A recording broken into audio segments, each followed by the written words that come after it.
EAMCET స్ట్రెస్సా? Testonic.ai ని try చేయండి. Free mock test, custom test, AI insights మరియు పర్ఫార్మెన్స్ ట్రాకింగ్ కూడా. Register now. మీరు చేసిన రిస్క్ ఆల్రెడీ ఒక హ్యాపీ ప్రొడక్ట్ అయితే వచ్చేసింది అని చెప్పేసి ఇండస్ట్రీ టాక్, అంటే ఆల్మోస్ట్ రిటర్న్స్ వచ్చేసాయి. అంటే నేను ఒకటి నమ్ముతానండి, ఒక ఆనెస్ట్గా ఒక మనం అనుకున్నది అనుకున్నట్టుగా తీసి అంటే మనము ఒక క్వాలిటీ ప్రోడక్ట్ అనుకోండు, మనం అనుకున్నట్టుగా తీస్తే మన సినిమా అనేది చెప్తుంది అనేది నాకు ఒక నమ్మకం.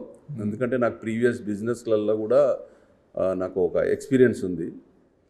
మనము ఏదో అనుకొని ఏదో తీసామనుకోండి, దాని మీద అవగాహన లేక చేస్తే అది మిస్ఫైర్ అవుతుందని నేను అనుకుంటున్నాను. నేను కొత్తగా కూడా వచ్చే వాళ్ళకు అదే చెప్తాను. ఇప్పుడు నన్ను చూసి కూడా చాలామంది రావచ్చు, అరే నా కొత్త ప్రొడ్యూసర్ రాగానే ఇట్లా మంచి ఇంత బజ్ వచ్చింది సినిమా ఇలా అని అనుకోవచ్చు. కానీ అలా కాకుండా అన్నీ చూసుకొని వస్తేనే బెటర్ ఉంటుంది. ఎందుకంటే సో అంటే ఈ సినిమాకి ఆల్రెడీ టేబుల్ ప్రాఫిట్తో రిలీజ్ చేస్తున్నారు, మధు సేఫెస్ట్ జోన్లో ఉన్నారని చెప్పేసి అంటున్నారు. నిజం అనేది ఉండొచ్చు. ఓకే.